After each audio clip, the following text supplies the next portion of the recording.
Good afternoon and welcome to NASA's Kennedy Space Center. We're here live in Florida as we just watched the crew of NASA's SpaceX Crew 8 mission arrive. The crew, you could not have picked a more beautiful day to arrive, so welcome. This is going to be their last stop before they head off into their spacecraft and launch to the International Space Station in the early morning hours of March 1st. We're really excited to talk to the crew soon, but first I want to introduce Jennifer Coons, Associate Director for NASA's Kennedy Space Center. Thank you, and good afternoon. It is another beautiful Florida day, and we are excited to welcome our 4 crew members to America's spaceport. This week's launch is NASA's 8th operational mission to the International Space Station under the Commercial Crew Program, and the first operational crewed mission from Kennedy this year. Even though we have a robust manifest here at the spaceport, these missions are never routine to us. The next few days at Kennedy Space Center, we will be it'll be a busy time as we prepare to launch Crew 8. In addition to the crew's arrival today, our team is assembled to conduct the flight readiness review ahead of Friday's early morning launch. I'd like to take a moment to thank everyone who has been working so diligently behind the scenes in the months leading up to this mission. Our NASA team has been working hand in hand with our international and commercial partners, and we are looking forward to a successful launch and mission. We're excited to welcome NASA's Matthew Dominic, who will serve as Mission Commander, NASA's Michael Barrett, Mission Pilot, NASA's Jeanette Epps, who is a Mission Specialist, and Roscosmos cosmonaut Alexander Gurbankin, who will also be serving as a mission specialist. Seeing this disembark and standing on this runway means we are in the final days before launch, and that is always a great day for us here at KSC. Before we hear from the crew, I'd like to take a moment and introduce you to someone whose leadership has been instrumental in the success of the Commercial Crew Program as we've returned humans to low Earth orbit from American soil. She's been here since the beginning and serving as the Deputy Program Manager of the Commercial Crew Program here at Kennedy Space Center.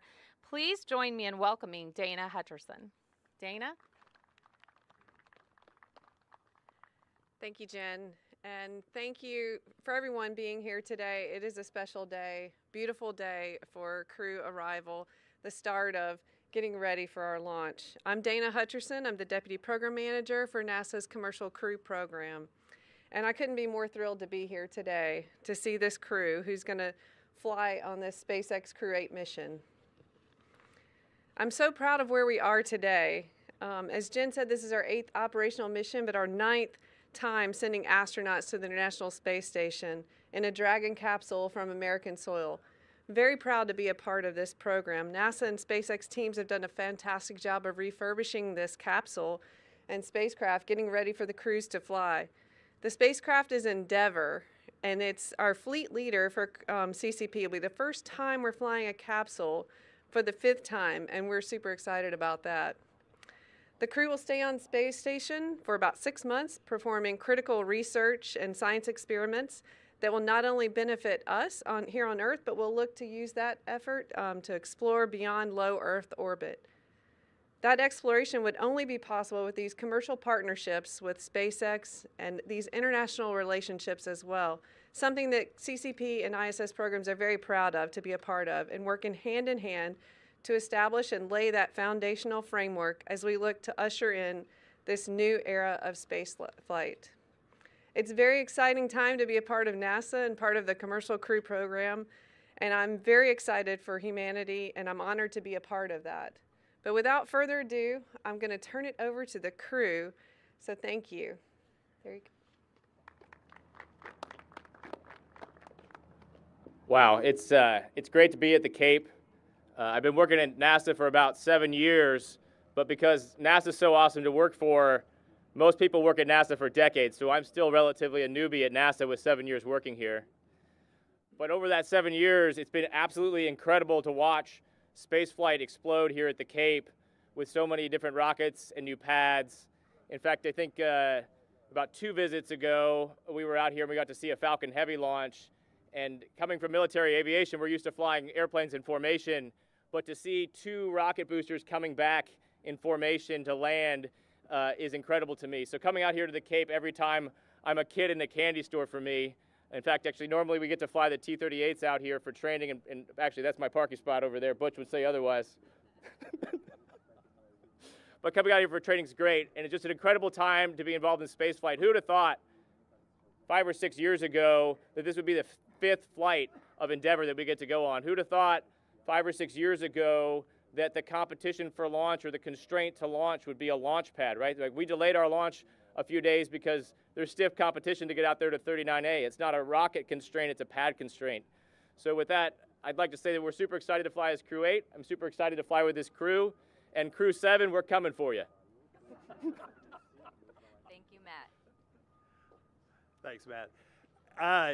It's really great to see you guys here today. It's great to fly on a beautiful day. We're expecting the same thing for our launch. I have to note that 13 years ago and 1 day, 13 years and 1 day ago, I was down here to launch on STS-133 with my space brother Eric Bowe, who's over there in the sidelines. We probably overused the term bittersweet because at that time the space shuttle program was coming to an end. We had a fabulous flight. Discovery performed flawlessly, and it was just an amazing thing to bring her back 13 days later and have to turn her over to her caretakers and kind of put her to bed forever. She's on display right now at the Udvar-Hazy Center. A lot of people get to enjoy her. But 2 more flights and our shuttle program was done. Most of us were hoping that there would be an overlap, not a big gap. But we did have a gap, and when we came down here to watch Discovery be ported away from here, the Kennedy Space Center was very quiet. It was so empty compared to what we were all used to for all this time. And we were all pretty sure that KSC was going to come back, but we had no idea how much. I would say KSC has come back with a vengeance. The fact that this spaceport is so busy, so vibrant is just an amazing thing. I know that 2.5 hours from now or so, we have yet another SpaceX launch. In just a few days, we're ready to take off. So it's just an absolute pleasure to see Kennedy Space Center being the thriving spaceport that it is. We're very honored to be a part of that. I cannot wait to get back to that magnificent station. I can't wait to fly this new spaceship, and I can't wait to fly with this crew. So again, really glad to be back here, and thanks for coming out.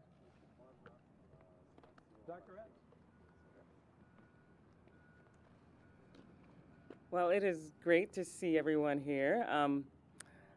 I guess as we landed, I've been deep in thought about what all is about to happen to us, to this crew, and what we're going to go do.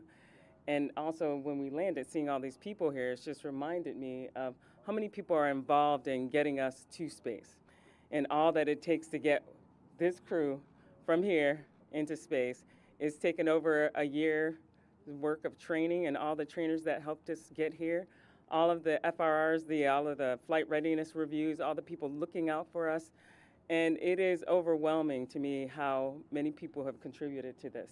So I just want to thank everyone who's been involved, Jennifer and Dana and everyone who has helped propel us to space on Friday. So I'm very grateful for this flight. I've trained for Soyuz, I've trained for Boeing, I've trained for a lot of vehicles, but I am honored to fly with this crew on the Dragon Endeavour. So thank you for coming. Thanks again, and thanks everyone who's been involved in getting us to space.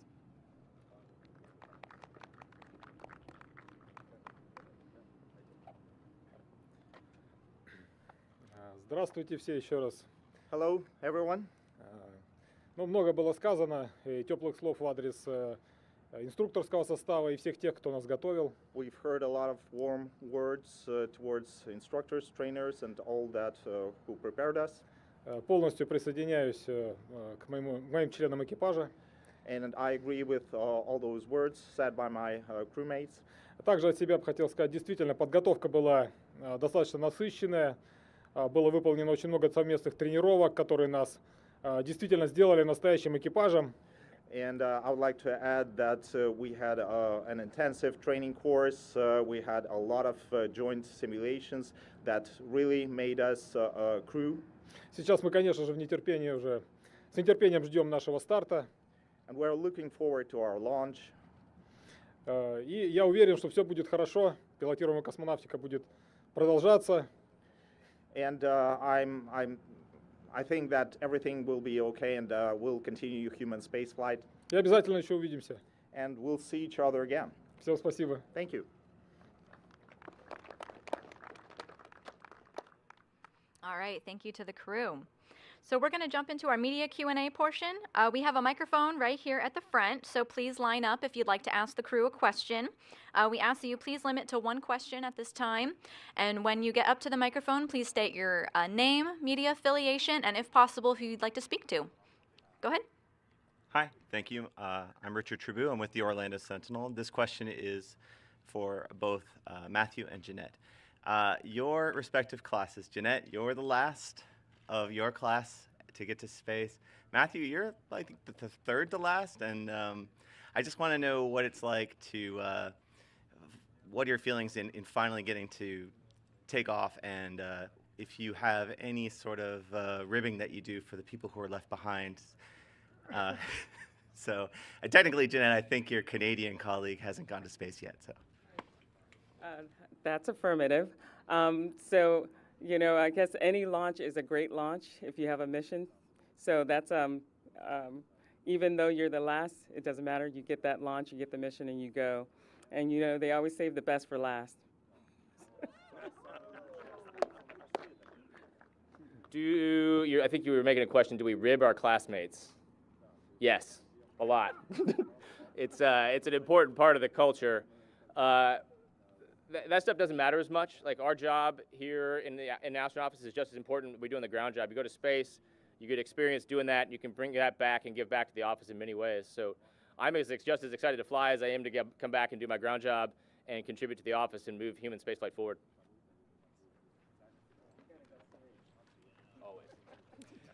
Hi, Will Robinson Smith with Spaceflight Now. Good to see you all again. Question, I guess, first to Jeanette, but really for all the members of the crew. You mentioned, you know, going through a year of intensive training and getting to know each other and get familiarized. What would you say is kind of the moment that sticks out most in your mind when you were going through the training process that you kind of felt like, okay, this is my crew, I'm kind of gelling with these, you know, the rest of my team right now? I have to admit that I've trained with so many different crews, and you know, so I have a baseline of where everybody is and how things go. But from the start, even during our emergency sims and different events that we would go through, we've done pretty well as a crew. Everyone knows their job. They know where to insert, where not to insert.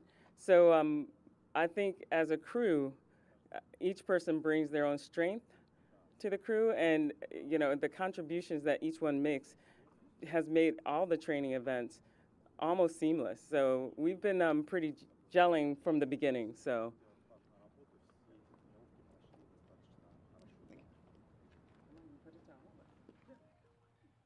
Hi there, I'm Greg Diesel-Walk with Earth Sky. My question is for Dr. Barrett. What have you experienced in your previous missions that most prepares you for this one? Every mission builds to prepare you for the next.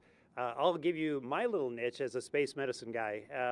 How the human adapts to spaceflight is just really amazing. And the things that we've learned on station, because it's a well-equipped laboratory, we have a high flight rate of long-duration flyers. It's a very rich source of really the basic kind of information we need to develop a medical standard of care. And so between the between this last flight and this flight, I actually put out the second edition of a space medicine textbook.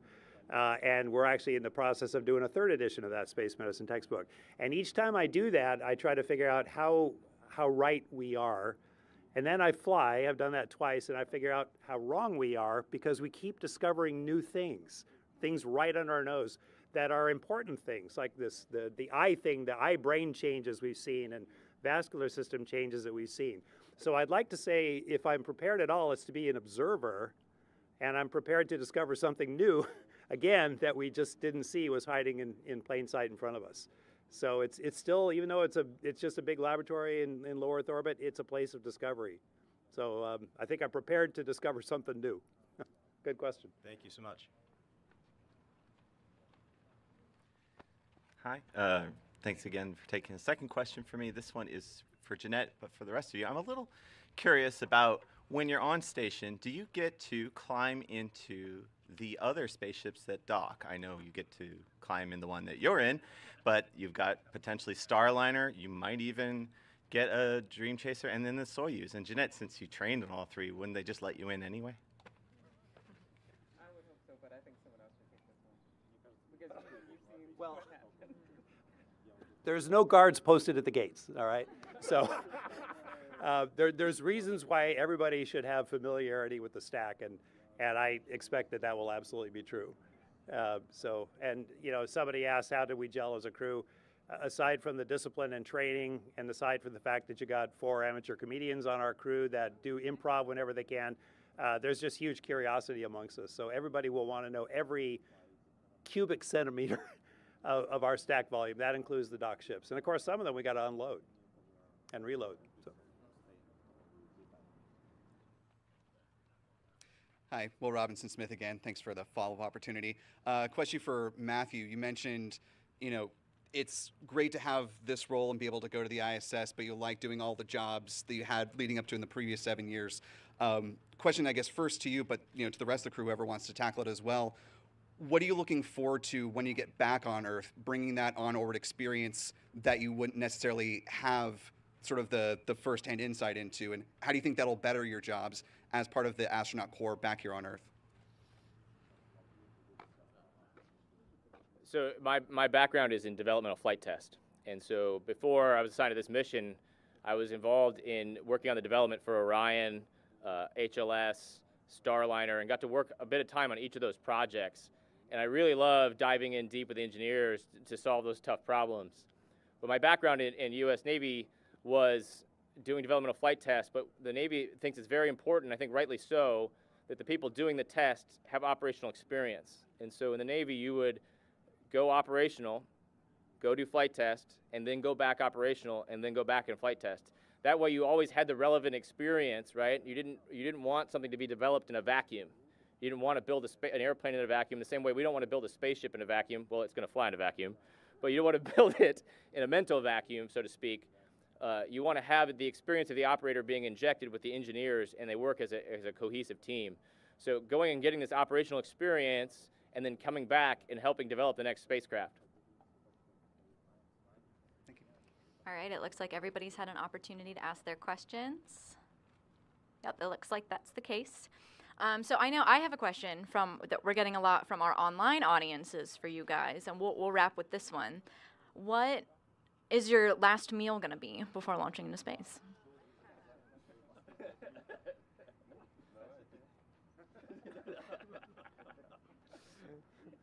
Я думаю, что каждый заказал что-то особенное для конкретного человека. I think everybody ordered something special for that particular crew member. Да, я решил все-таки больше, так скажем, традиционное меню заказать. Это будет обязательно суп. I decided to go with a traditional meal. I will have a soup, Овощи зеленые some green vegetables, и мясо второе с гарниром. and some meat with some starch or side dish. В общем-то, ничего особенного. Nothing special.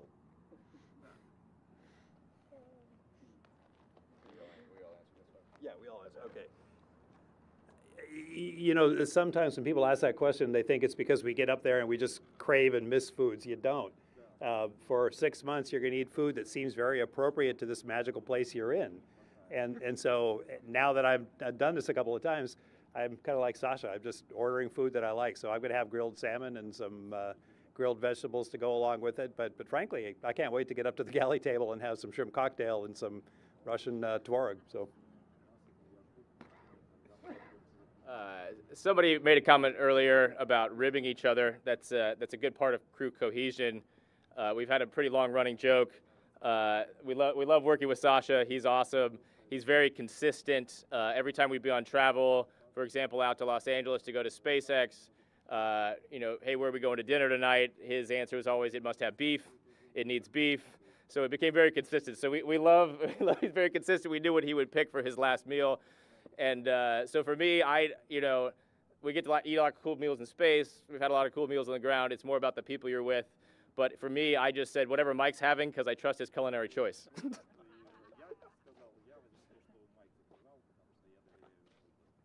And I actually did the same thing. I kind of chose the foods that I love to eat, like butter chicken and sag and things like that. So nothing very special. It's just you want kind of the comfort foods of home that you normally have, and you want to enjoy those just, while you're here. And then you go to space, like Mike and Matt said, you have the great foods on orbit, and then we come back and, we do the same thing. So thank you.